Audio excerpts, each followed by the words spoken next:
Soy Mauricio José Schwartz y esto es El Rey va desnudo a fondo. El humor es una de las peculiaridades humanas. Cierto que uno puede ver o parece ver en animales, sobre todo domésticos, que hacen bromas. Pero como el lenguaje estructurado es exclusivo de nuestra especie, hasta hoy el humor hablado también lo es. Y mucho del humor silencioso. Al humor se le atribuye de todo, desde la capacidad de hacer el más profundo comentario social hasta desvelar veleidades humanas, exhibir nuestras debilidades, ponernos ante el espejo e incluso alterar el orden público. En lo personal yo recuerdo cuando en la secundaria, y no sé ya cómo, decidimos hacer una puesta en escena de las ranas de Aristófanes, clásico de la comedia griega. Compramos un par de docenas de libros de la colección austral con la comedia en cuestión para usarlos a modo de libreto. Enterada la dirección de nuestra enormemente pacata secundaria, pidió los libros para quizás hacer un par de anotaciones sobre lo que sería inadecuado que dijéramos. Recibimos los libros de vuelta con gruesos tachones en marcador negro que ocupaban una gran cantidad de pasajes de la comedia y la dejaban ininteligible. El viejo Aristófanes escandalizaba a profesores mexicanos y estadounidenses allá por 1968, más de 2300 años después de su muerte. Y supongo que lo sigue haciendo. Por supuesto, renunciamos a la idea de hacer la puesta en escena. Como contamos en nuestro vídeo sobre la sonrisa, la risa y las artes plásticas, la risa era considerada malévola, como nos lo recuerda Humberto Eco en su novela El nombre de la rosa, donde el monje Jorge de Burgos considera que la risa es una amenaza al orden establecido por Dios y por ello oculta la segunda mitad de la poética de Aristóteles que exalta la risa, algo inaceptable para Burgos en una época en que la autoridad de Aristóteles era indiscutida. De hecho, la risa con dientes de fuera no se empezó a pintar sino hasta que aparecieron los grandes maestros holandeses allá por el siglo XVII. Un estudio de 2022 afirma que la risa humana regula positivamente el sistema de endorfinas del cerebro y aumenta la sensación de vínculo entre quienes ríen juntos. Y nada parece decir que no sea cierto, pero también propone la hipótesis de que el origen de la risa humana se da al mismo tiempo que la aparición de nuestro genus, Homo, hace unos 2,5 millones de años.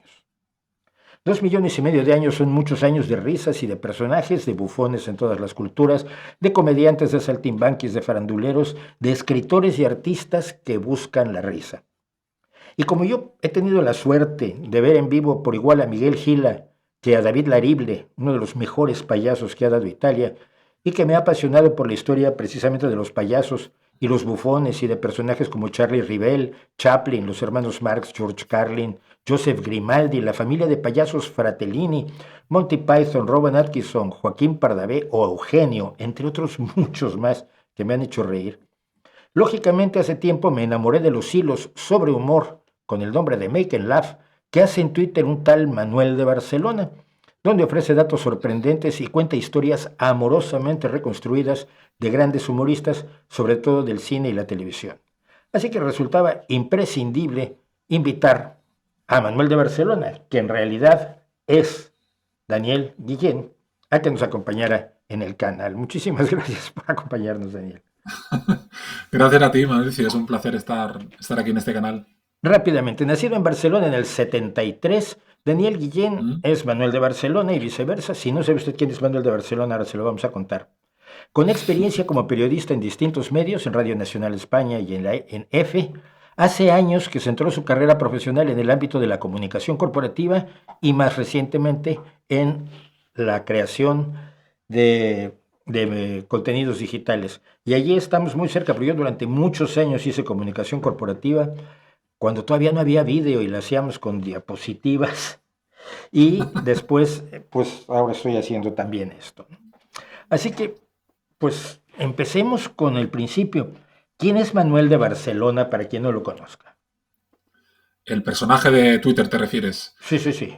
El personaje Eh, de Twitter y el eh, personaje la Manuel. persona real que hay detrás. Daniel es la persona real que hay detrás de ese personaje de Twitter que me sirvió un poco para empezar a canalizar o a mostrar un poco la creatividad que mi día a día profesional no me permitía desarrollar. En el trabajo, como tú sabes, en la la comunicación corporativa, pues es muy basado en notas de prensa, en información de negocio, de datos y la creatividad queda un poco, bueno, sí, tiene una parcela, pero es muy, muy, muy limitada.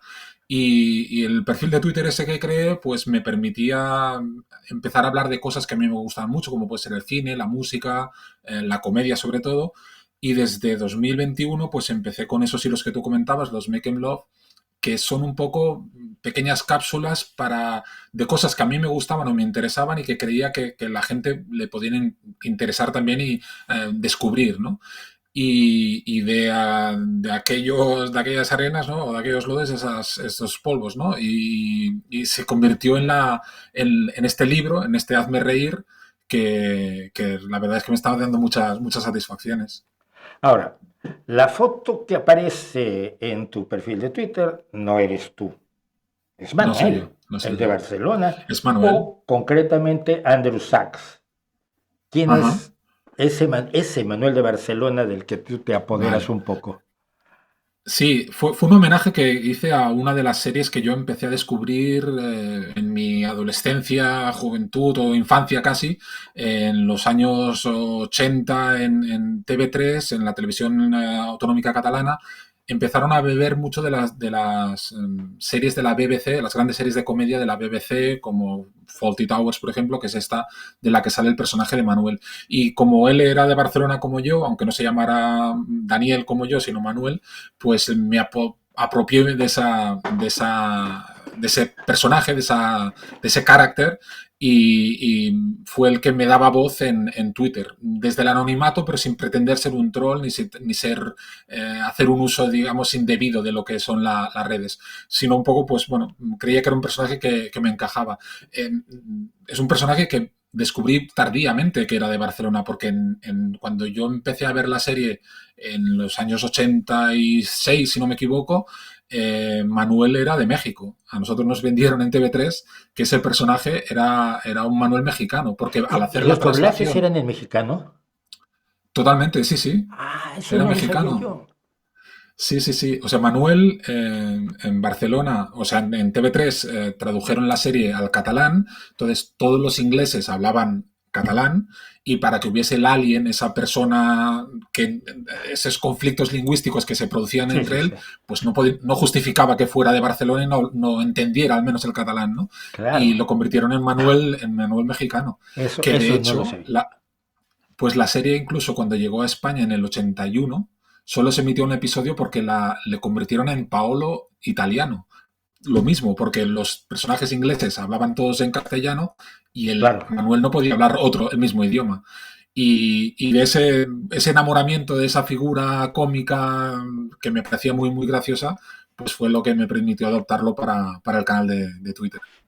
Bien, bien, vamos a empezar a hablar de humor por esto. Fawlty Towers es la segunda gran serie de John Cleese, que es Uh -huh. el más alto de los Monty Python. Y él Sí, escribe y hace Fawlty Towers, que increíblemente solo tiene 12 episodios, además, ¿no? sí, Es sí, sí. legendaria y pequeñita. Y el personaje, ellos tienen un hotel absolutamente delirante, en el cual el camarero y milusos es Manuel de Barcelona, que es Eso pues, es. un poco lerdo, un poco, no sabe inglés, se hace unos líos tremendos y da pie a unos sketches maravillosos escritos por Cleese. Pero ¿se podría hacer a un Manuel de Barcelona hoy en una serie británica o un Manuel mexicano en una serie española? Es un poco la evolución no solo de la comedia, sino del arte, de la cultura en general, ¿no? Yo creo que sí que es verdad que se ha pervertido un poco esa realidad o esa sensibilidad por ciertos personajes, igual que, por ejemplo, sería improbable ahora que un actor como Peter Sellers hiciera una película como El Guateque interpretando a un personaje hindú, ¿no? Y la gente pues reivindicaría que hay suficientemente actores buenos en India para hacer ese personaje.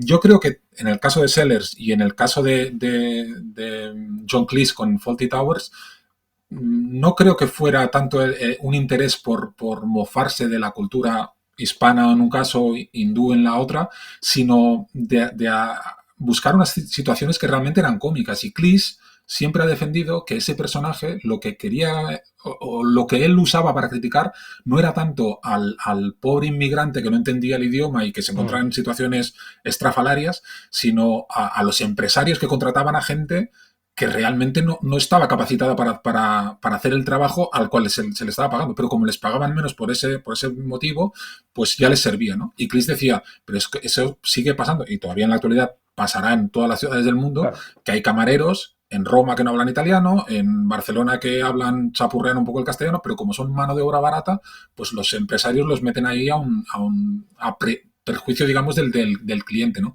Y tanto Cleese en ese caso como Peter Sellers y Blake Edwards en El Guateque criticaban más todo lo que le rodeaba a esos personajes, no tanto al personaje en sí. Respondiendo a tu pregunta, yo creo que debería poderse hacer eso. A lo mejor no lo de no hacer una raza, interpretar un personaje racial pintándose la cara, es el tan denostado blackface, no sería bueno. Pero hacer comedia sobre eso, yo creo que no tiene por qué ser malo. Siempre que se haga buena comedia. Lo que es la comedia o el uso de... Claro, es que usar el humor o la comedia para atacar a alguien es lo que yo considero que es donde está esa línea roja de lo que realmente debe funcionar o no debe funcionar. Pero si el humor es bueno, la comedia es buena, y ahí estoy con Ricky Gervais, por ejemplo, que es otro de los grandes de la comedia, yo creo que se puede hacer comedia de todo. A alguien ofenderá o a alguien molestará más o menos, pero no tiene por qué gustar a todo el mundo, está claro. Pero la ofensa está en el que se ofende. Fíjate, Totalmente. yo oía una entrevista que le hizo Conan O'Brien a Jimmy Carr, que yo soy un fan absoluto de la Uh -huh. brutalidad absolutamente inclemente de Jimmy Carr, que además es un hombre de una cultura y una inteligencia brutales, y concluían ellos dos que para ellos, por lo menos, la cultura de la cancelación no existía.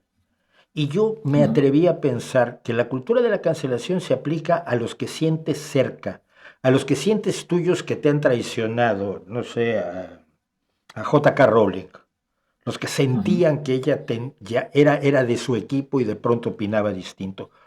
Porque a muchos de nosotros, yo he dicho cosas absolutamente bárbaras y nadie ha venido mucho a cancelar, salvo cuando me metí con un doblajista español, pero es otra historia, salía en los periódicos y todo. Pero, pero en general, eh, la cultura de cancelación se aplica a los de dentro, no a los de fuera que ya son, pues ya, ¿qué vas a hacer con ellos? O por lo menos esa es la idea que a mí me queda, ¿no?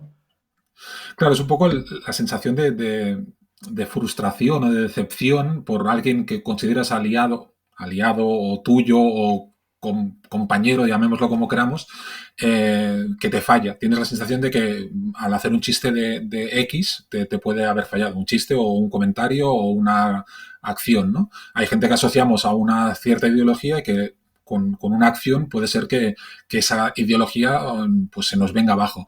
En el caso del humor, a mí me parece un poco cogido con pinzas. O sea, un chiste, que una persona haga un chiste sobre una ideología o sobre un tema conflictivo y que vaya en contra del posicionamiento que tú tienes, no tiene por qué hacer peor a esa persona o provocar que se le cancele.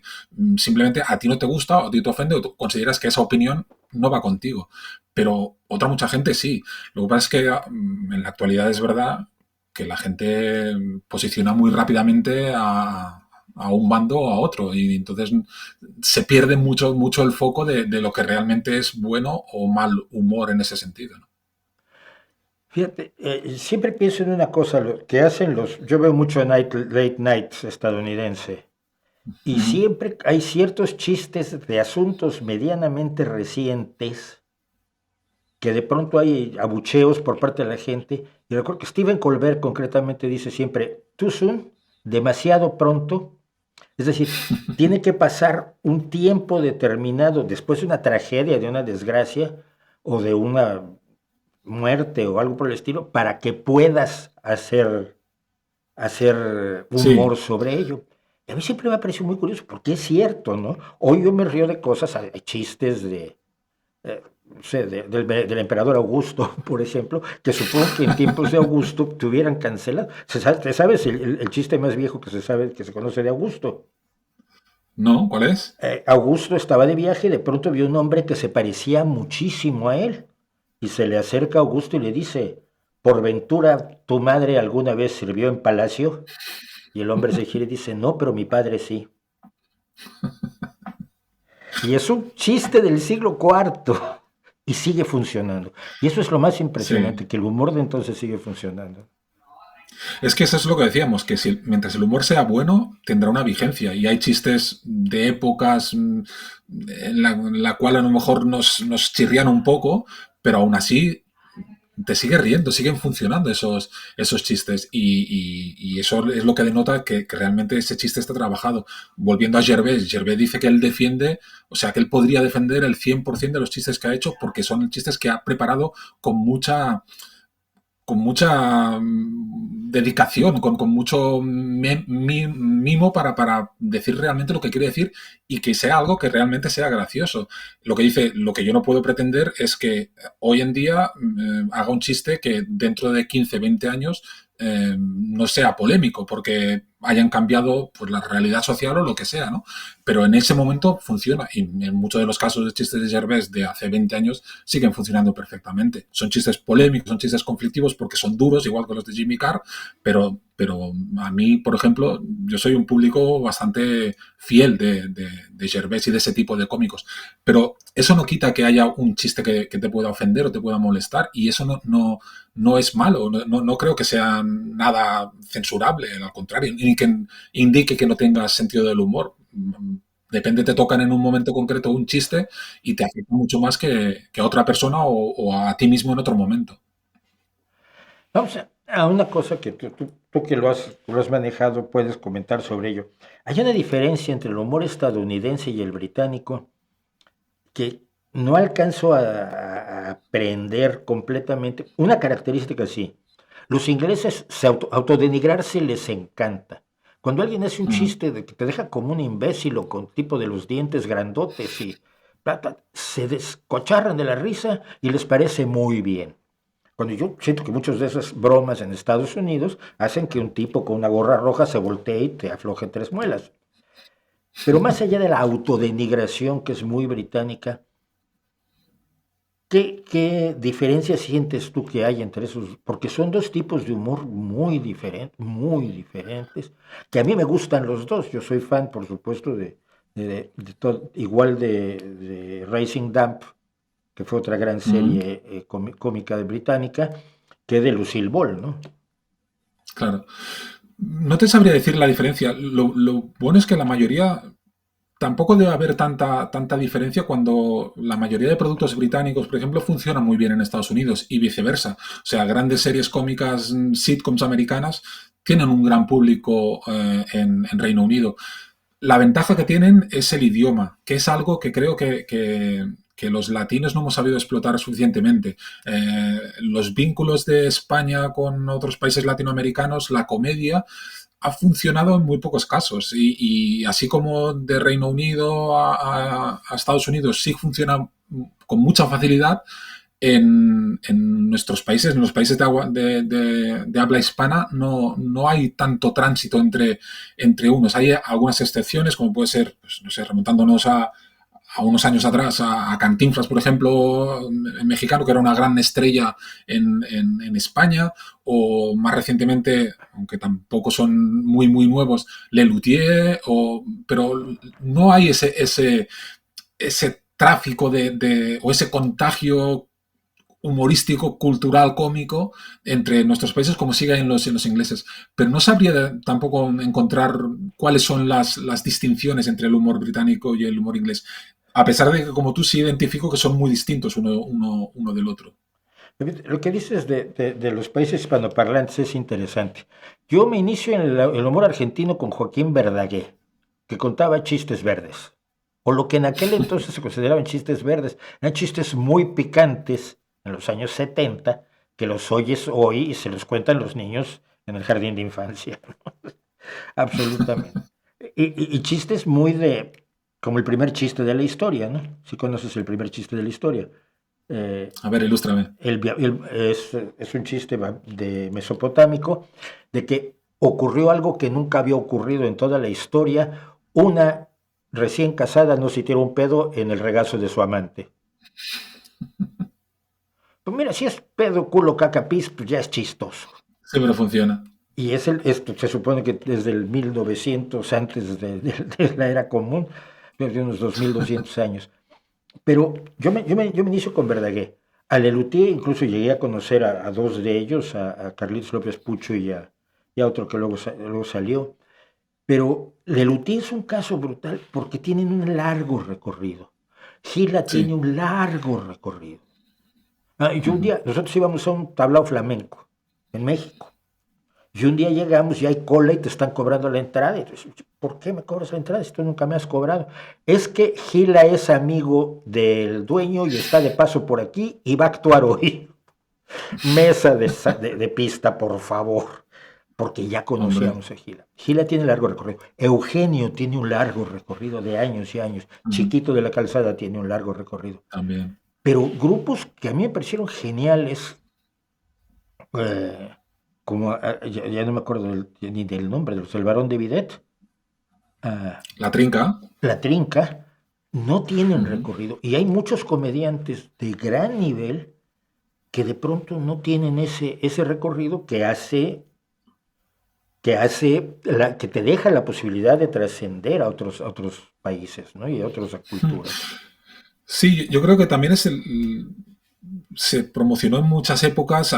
En gira, por ejemplo, decía que tenía muchos imitadores en Argentina y en México, si no me equivoco, gente que había escuchado los discos de Gila en españoles y plagiaba su contenido allí y se hizo ciertamente popular aprovechándose de material de otro, ¿no?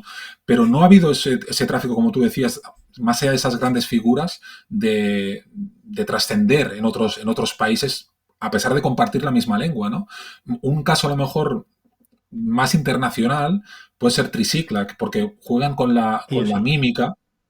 con la mímica y con no la palabra, que es lo que les diferencia, por ejemplo, de Lelutiers, ¿no? Que son dos grupos que se admiran mucho entre ellos, pero son totalmente opuestos, porque uno juegan solo con el gesto, con la mímica, y el Lelutier son pura artesanía de la palabra, ¿no? El juego de palabras, además de su creatividad musical que es sobradamente conocida y esa composición de piezas con esos instrumentos creados por ellos mismos, les convierten en genios de la comedia. Pero, por ejemplo, yo conocí a Lelutiers en los años 90 y ya llevaban a lo mejor 20 o 30 años de carrera funcionando, ¿no?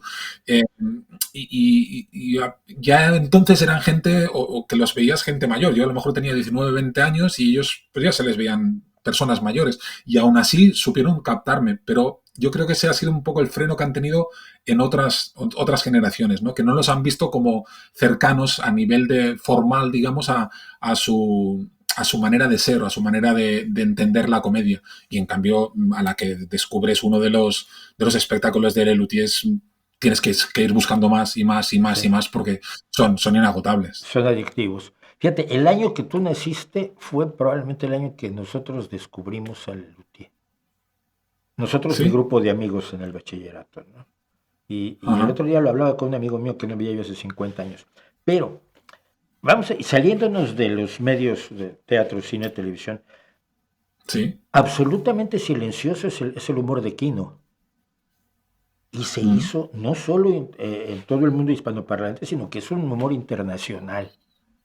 Sí, sí, sí. Las tiras cómicas al final tienen esa capacidad, ¿no? De trascender a cualquier país, porque incluso los pocos globos con voz que tienen son fácilmente traducibles, pero el grueso de Kino o el de Peanuts, ¿no? Pues funcionan bien en cualquier país que tenga cierta sensibilidad por la comedia, ¿no? Y así podríamos decirle infinidad de grandes genios de la comedia gráfica dibujada, ¿no?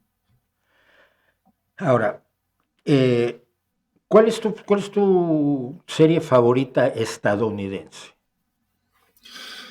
Estadounidense, a mí me gustó mucho una serie, yo descubrí, no descubrí, pero sí me inicié o me aficioné mucho a las series con una serie que es poco conocida fuera de Estados Unidos que se llamaba Mad About You, Loco por ti, en España creo que se tradujo, y que también fue a través de TV3, que era una fuente que para mí pues, me servía para introducirme en esa comedia de otros países. ¿no? Y era una serie de Paul Reiser y Helen Hunt, que era un matrimonio neoyorquino en los años, pues principios de los 90, creo que es el 91 o 90 que empieza la serie, y que estaba interconectada, en el libro hablo de un episodio que está interconectada con Friends a través del personaje de Úrsula Buffet, que tiene una hermana gemela, eh, perdón, Phoebe en Friends tiene una hermana gemela que es Úrsula, que es la camarera que atiende siempre a este matrimonio de neoyorquinos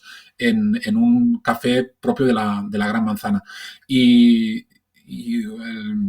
Lisa Kudrow, que es la actriz que hacía de Phoebe, eh, empezó a trabajar en la serie de Mad About You. Y cuando le propusieron hacer el papel de Phoebe en Friends, ella dijo, sí, me gusta porque además es un protagonista, pero no quiero dejar de hacer el otro. Entonces, los guionistas de esas dos series tuvieron que convivir y ver cómo encajar esas dos realidades. Y hicieron un mashup que se llama, ¿no? Un crossover entre las dos series, que es una cosa que hacían habitualmente en la NBC para promocionar sus propias series. Lo hicieron con Seinfeld y con otras. Y, y metieron al personaje de Úrsula en la serie de Loco por Ti y al revés, el personaje de Loco por Ti en la serie de Friends, ¿no? Hicieron esa mezcla de personajes para que la actriz pudiera continuar conviviendo en las dos series de la misma cadena, porque además se emitían el mismo día, el jueves, con media hora de diferencia, ¿no?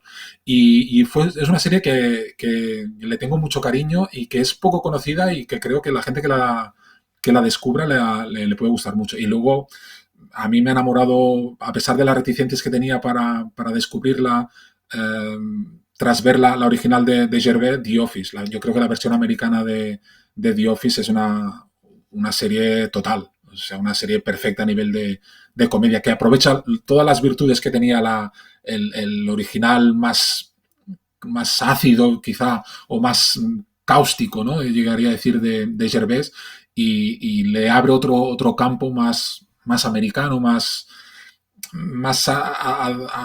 accesible para todo el mundo, pero que realmente es una mina. A nivel de comedia es una mina. Esos personajes, esas personas que viven ahí o que comparten vida en esa oficina, a mí me produce mucho, mucho placer. Ahora, programas, más que series, por ejemplo, yo soy un enamorado de Carol Burnett de toda la vida. Está Ujú. actuando ahora a los 90 años en teatro. Yo me quito el sombrero y me lo vuelvo a Una quitar. diosa, una diosa. Es una diosa absoluta de la comedia. Tiene algunos de los mejores momentos de la televisión estadounidense. Especialmente cuando se descacharraban de la risa los actores y se salían de personaje. Pero, más allá de series, programas en España, ¿cuál es tu caballo de batalla para la comedia en Mm, televisión? En televisión, ahora tendría que remontarme quizá a la época por el boom que supuso, ¿no? De La Hora Chanante, Muchachada Nui, de toda la gente de Ernesto Sevilla, Joaquín Reyes, etcétera. Sí. Todos los genios, digamos, de esa comedia manchega, ¿no? Que bebía mucho de José Luis Cuerda, y creo que supusieron un salto de calidad y de reconvertir de todas las fuentes de las que ellos bebían, hacer un producto totalmente distinto a lo que se ofrecía en la televisión. Y creo que es uno de los grandes referentes de la comedia. Pero es que tampoco hay tantos programas de comedia. En Cataluña funciona muy bien, sigue funcionando muy bien la sátira política que hace gente como Polonia, Ujú. que la hacen muy bien y que llevan muchos años, más de 20 ya funcionando y semanalmente creando contenido cómico de calidad basado fundamentalmente en la política. En el País Vasco lo había hecho Vaya Semanita, pero fuera de ahí no hay tanto contenido de producto de comedia, más allá si incluimos ahí pues, los late nights o los pseudo late nights que hay en la actualidad, como puede ser la Revuelta, Hormiguero o el Intermedio, ¿no? Eh, bueno, es un contenido distinto, ¿no? al, Es al late night correcto. americano, pero realmente, bueno, está potenciando que haya mucha cantera de cómicos, ¿no? Otro gran referente para mí es Andreu Buenafuente, y el programa que consiguió hacer él en Movistar con Leitmotiv, yo creo que fue un poco lo que debería aún estar funcionando, y debería funcionar como el The Tonight Show en Estados Unidos, ¿no? Que estar, pues a lo mejor 20 años Andreu, y luego pues que lo cogiera las riendas o Broncano o Berto y funcionara con otro presentador, pero el formato que fuera fijo, ¿no? Y aquí no hay esa cultura. La combinación que No. consiguió en Movistar el Terrat de tener a Buenafuente a las 11 de la noche y a las 12 empezar Broncano con la Resistencia, creo que no se va a repetir. El propio Andreu dice que es muy difícil que aquello, que fue para ellos un oasis, porque la cadena les daba rienda suelta a toda su creatividad cómica, no creo que se pueda repetir. Y en las cadenas en abierto es que no hay tantos espacios que funcionen. Cámara Café. Cámara Café era muy bueno. Era muy bueno. Era una versión de un producto original francés. Francés, ¿verdad? Sí. Que francés, el original, que hicieron una primera adaptación que no funcionó, y luego bebieron de la versión italiana que hicieron de esa serie primigénita francesa, y lo convirtieron en un producto que fue una bomba. O sea, esas cápsulas pequeñas de 2-3 minutos funcionaban como un tiro. Como un tiro, sí, sí. A veces me preocupo de las cosas de las que yo me reía antes. La época que a mí me toca vivir, por ejemplo, en México, pues, los grandes comediantes, estoy pensando en Polo Polo, estoy pensando en Corona, pues era gente que pues, de chistes de maricones se iban seis Sí, horas, bueno, como aquí. igual que aquí. Pero en México no tuvimos una dictadura, bueno, la teníamos aquí, probablemente la Ya. teníamos entre las orejas. Pero para España sí tiene que haber sido un shock. Y yo, que yo conozco al exilio español en México y conozco a los grandes actores Ujú. del exilio español en México, algunos los he vuelto a encontrar aquí con los siglos, Amparo Rivelles, por decir algo. Claro. Pero, eh, pero en España, ¿cómo cuentas la transición de se acabó la dictadura y ahora puedes hacer no solo rock y la movida y todo esto que me parece muy bien, puedes hacer comedia? Ujú. ¿Cómo, Bueno, comedia. cómo cambia? Comedia se había hecho un montón de comedia.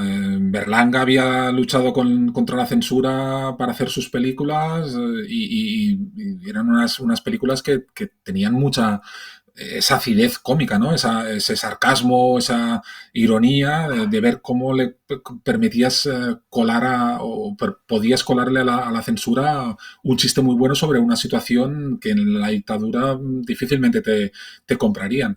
Y es uno de los grandes ejemplos. Sí que a partir de la transición se abrió un poco el espectro de comedia, pero la mayoría de los cómicos que aparecieron entonces también bebían mucho de los cómicos que habían funcionado durante esos años de dictadura, ¿no?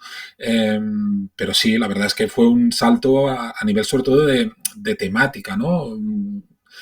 Más que de formato, porque el formato seguía funcionando mucho la pareja cómica como había sido, pues no sé, Tipicoll o luego Martes y 13 y todos esos herederos, Cruz y Raya, Los Morancos, que funcionaban mucho como dúo cómico, y ese fue el formato que se fue consolidando con el tiempo, ¿no? Ampliando un poco el espectro de lo que se podía hablar o de lo que se podía reír, pero innovando poco a nivel de formal, ¿no? Las innovaciones ya vinieron más a partir de los años 90, años 2000, que es cuando ya había un rupturismo de gente que había nacido en democracia, ¿no? Y que tenía un espectro mental totalmente distinto al que había habido durante esa dura dictadura. Porque el humor, yo creo, igual me equivoco, y hay gente que conozco que no se ríe, ¿no? No, Allá es ellos, muy ¿no? triste, ¿no? Nada les hace reír. Pero yo creo que es una necesidad humana, y es una necesidad humana que a veces no está suficientemente satisfecha. Siento, quizás me equivoco, pero bueno, con la disolución de algunos comediantes que a mí me parecían excelentes, como Joaquín Reyes o la muerte de Don Ujú. Mauro, que me parecía a mí absolutamente monstruoso. Era un gusto ver cada sketch que hacía. Eh, yo siento que lo mató mucho el Club de la Comedia. Te voy a decir por qué. Porque el Club de la Comedia tenía un equipo de guionistas. Y el Sí, stand-up es la vivencia personal. El stand-up lo tiene que escribir el propio comediante, como Gervais, como Jimmy Carr, como todos. sí, sí. Pero a la hora Chapel de tener un o... equipo de guionistas, pues, tú estás interpretando el papel de un cómico, pero no eres un cómico. O soy muy duro con esto. No, no, pero yo ahí sí veo que el Club de la Comedia lo que nos permitió fue descubrir un tipo de comedia distinto al que se había consumido en España hasta ese momento. Y sí que abrió un poco el boom, digamos, de los monologuistas que hay en la actualidad. Yo creo que en gran parte se debe al éxito que tuvo ese formato del Club de la Comedia, que descubrió a mucho talento. Es cierto que algunos eran intérpretes, pero yo creo que los que despuntaron después o han despuntado después como monologuistas y luego han ejercido de presentadores o con otros papeles dentro de la cultura audiovisual, eh, los que realmente eran buenos sí que se trabajaban su propio material o tenían esa capacidad para generar su propio material. Lo que hizo el Club de la Comedia además fue atraer a actores, a gente que fuera del ámbito de la comedia para hacerse el gracioso con textos de otros. Eso sí, Mm. pero eso yo lo separaría yo qué sé, desde Keke a Joaquín Reyes, como decíamos, o a Ernesto Sevilla, toda esa gente que realmente son gente muy buena con el monólogo. Y creo que el programa lo que permitió es que mucha gente joven dijera, ostras, esto es una manera de hacer un tipo de arte, porque yo considero que la comedia es un arte, de hacer un arte distinto, ¿no? Puede ser muy divertido. Yo también puedo explicar mis vivencias o lo que me sucede de un modo cómico para hacer reír al resto, ¿no? Y creo que fue una fuente de esa cantera inagotable que hay en la actualidad de gente cómico, que hay open mix por todas partes, en pequeños cafés, en pequeños clubs, y hay gente que se dedica o quiere dedicarse a ello profesionalmente, ¿no? Y es muy, muy loable. Y aquí voy a una tragedia y no sé, no creo que en España no se dio tanto, pero es una tragedia que se da mucho en Estados Unidos, sobre todo. El comediante sigue siendo visto como la segunda Mm, división. total. Sin pensar que nadie ha habido más eh, re- importante en la historia que los bufones y en todas las culturas. Hay bufones chinos famosos, ¿no? Hay bufones. La iglesia que más me gusta de Londres, luego me enteré que la fundó un bufón, San Bartholomew the Great. La fundó un bufón que se hizo rico porque le decía al rey que estaba metiendo la pata, ¿no? O gente que fue el mejor pagado de la historia, como Grok, que fue no solo como el payaso legendario, que en un momento dado Ujú. era el intérprete mejor pagado de toda Europa. Pero quieren graduarse a hacer cine serio. Esto es la muerte del humor, ¿no? Esa es la tragedia de los grandes cómicos, ¿no? De ahí tenemos desde Robin Williams al propio Jerry Lewis, como antes decíamos, que eran gente que hacían un tipo de comedia, pero consideraban porque la sociedad no les consideraba de ese modo. Sí que disfrutaba mucho de sus comedias y eran muy taquilleros, funcionaban muy bien, pero, o Jim Carrey, por poner otro ejemplo, ¿no? No tenían esa repercusión o ese reconocimiento social que en otras disciplinas sí se les daba. Y entonces, cuando daban el salto al cine, muchos de ellos hacían comedias, pero luego intentaban, bueno, con ese afán de conseguir algún premio, conseguir ese reconocimiento, hacer papeles dramáticos, ¿no? Y algunos de ellos lo hacían muy bien, porque yo creo que igual que se suele decir que la gente los periodistas que suelen hacer deportes, luego son muy dúctiles para trabajar en otros campos informativos, yo también creo que los cómicos eh, son muy capaces de hacer cualquier tipo de interpretación dramática y al revés, tengo tan claro que sea así, pero sí es verdad que hay muchos cómicos que cuando quieren dar ese paso al mainstream, ¿no? Al gran público, y el cine es el medio que te permitía eso, sí suelen apostar por al menos en algún momento de su carrera, dar ese paso al cine dramático, ¿no? Y paradójicamente es una tragedia, ¿no? De los grandes cómicos que quieran hacer ese salto a reconocido. Pero es que volvemos a lo que decías tú, ¿no? De que la comedia siempre se considera un género menor, un género que se disfruta mucho, que nos hace reír mucho, pero luego siempre pones ese epíteto de, bueno, pero era una película de risa o era un espectáculo de risa, Sí. no le busques tres pies al gato, o sea, no pretendas que te marque, y en cambio hay comedia que realmente se te puede llegar a meter dentro tanto más como el drama más dramón de todos.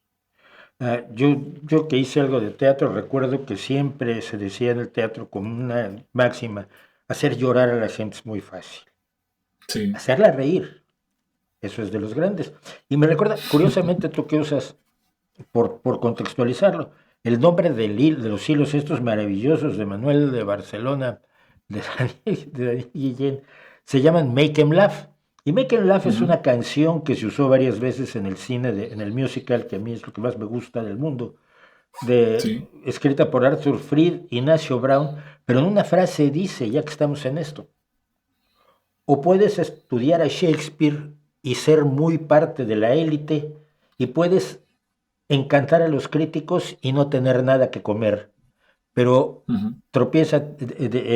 tropiézate con una cáscara de plátano y De el mundo plátano. está a tus pies, hazlos reír, hazlos reír, hazlos reír. ¿Cómo va el futuro de nuestra comedia española?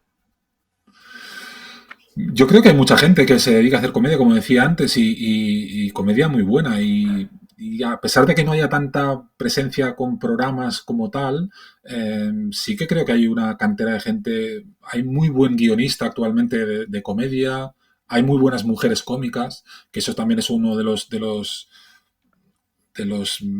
ítems que la gente suele negar, ¿no? Y suele decir, no, las mujeres no tienen gracia, eso es una falsedad como un templo. Hay mujeres cómicas, guionistas, tanto intérpretes como guionistas, que son, bueno, excelentes, ¿no? No diré tanto como los hombres, sino es que mucho más, ¿no? En algunos casos, ¿no? Eh, y yo creo que la salud es muy buena por esa proliferación de nuevas generaciones de gente que se quiere dedicar a hacer comedia y que estudia y se forma y que busca referentes en el pasado y en lo que se está haciendo en otros países, y realmente yo creo que la salud es muy buena. Ahora solo falta que haya quizá una apuesta mayor por los formatos, ¿no? De que, bueno, pues el buen funcionamiento que está teniendo, por ejemplo, ahora en televisión española el tema de la revuelta, pues que tanto ese canal como arrastrando a otros permita que haya más programas donde esa gente con tanto talento pueda desarrollar sus carreras, ya sea en series, ya sea en programas de sketches o en un formato más parecido a los late nights que tanto admiramos tú y yo, ¿no? A nivel de Estados Unidos, ¿no? Yo creo que son programas que la gente les gusta, que haya una oferta televisiva basada en ese contenido, ¿no? Sí, sí. Y ahora que lo mencionas, ya que parte de mi público evidentemente es mexicano, yo este sentido que el stand-up mexicano es muy las palabrotas lo resuelven todo, ¿no? Tú tiras unas cuantas palabrotas. Y mis dos comediantes favoritas, mis dos stand-uppers en México son Sofía Niño de Rivera, que es una comedia Ajá. en español extraordinaria. Si no la conoces, te lo vas a pasar como Dios. Y una que lo Pues la hace en descubriré, sí. inglés porque vive en los Países Bajos, que es Lara Ricote, Ajá. y que actúa en inglés y que es precisamente por la cercanía al mundo británico, por haber estado viviendo en el Reino Unido, es muy autodenigrante, muy autoflagelante, pero al mismo tiempo es extraordinaria. Sofía Niño de Rivera es una mujer altísima, hermosísima, la Ricote es pequeñita, muy fina, muy contrastantes, pero son dos grandes comediantes que escriben sus propias rutinas, y yo creo que eso es lo más importante. Yo espero que libros como el tuyo inviten a más españoles y mexicanos y de toda América Latina a abordar la dificilísima tarea de ser comediante y de hacerlos reír, de hacernos Claro, reír, que es bueno, que es sano, que claro. te hablan hasta de hormonas y de todo con la risa, ¿no?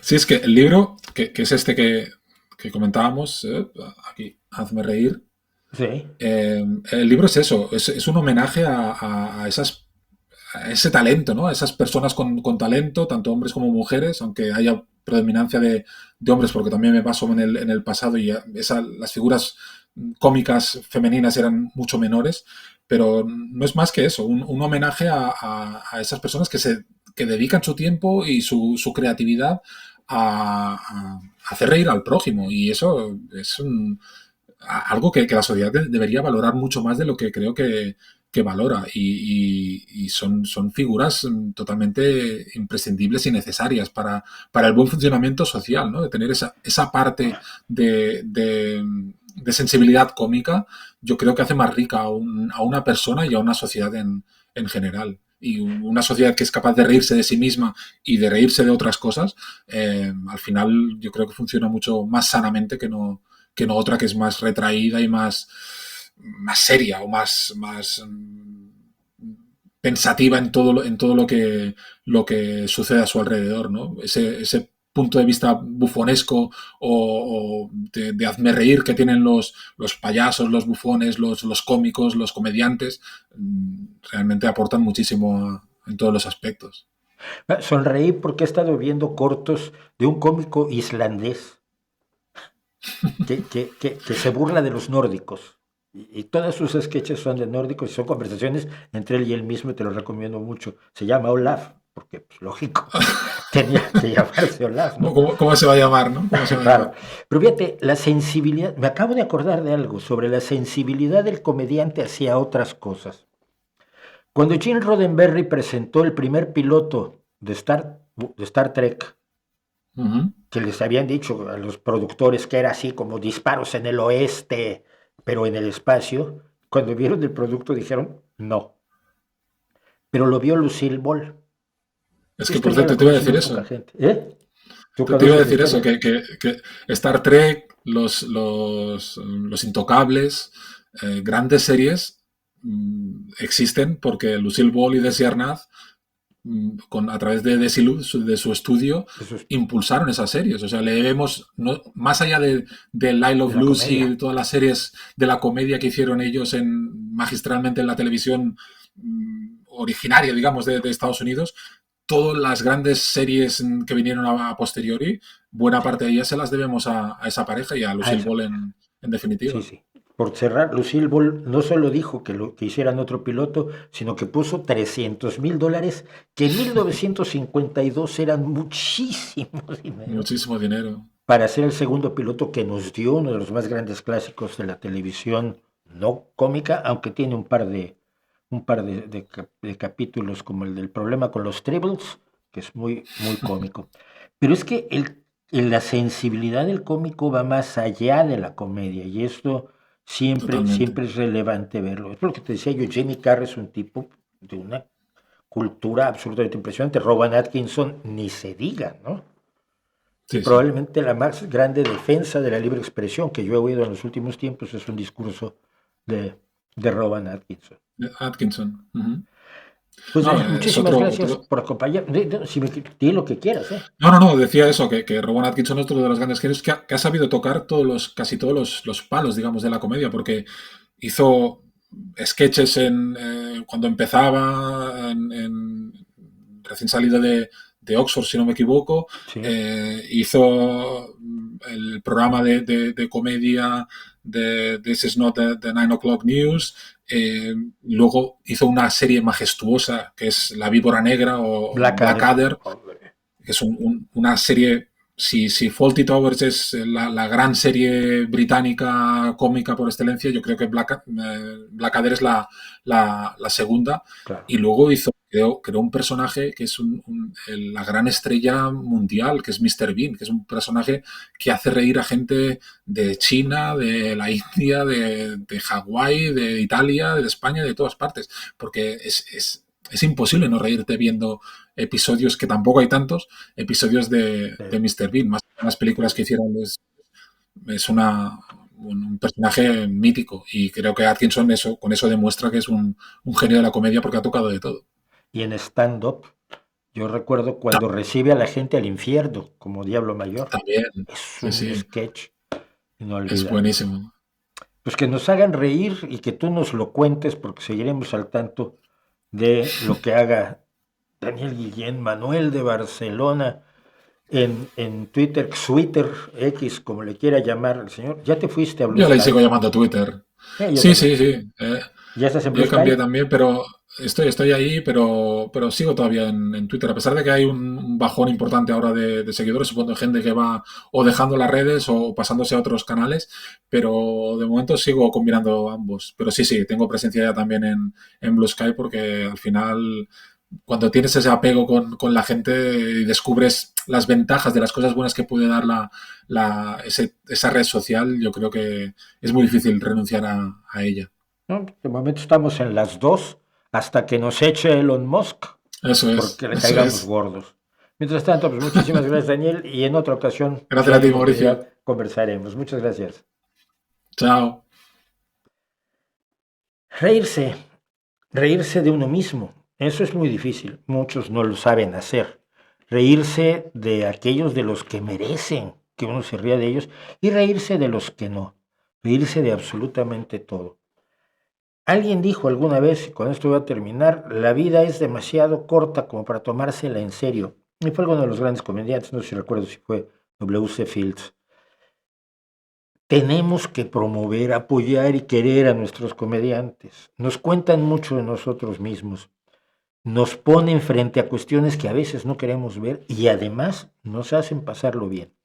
Yo acabo de estar en un show de uno de los mejores magos que tiene España ahora, Jandro, pero que es además un comediante finísimo y que nos pasamos 2 horas descojonados de la risa viendo la mejor magia de cartas. Es alumno, por supuesto, de Juan Tamariz y ha engañado 5 veces a Penn and Teller, pero lo que yo no me esperaba era encontrarme un tipo con la capacidad de hacernos reír mientras nos sorprendía con sus trucos como lo es Jandro. Esa gente es necesaria, a veces más necesaria de lo que muchos quisieran. ¿No cree usted?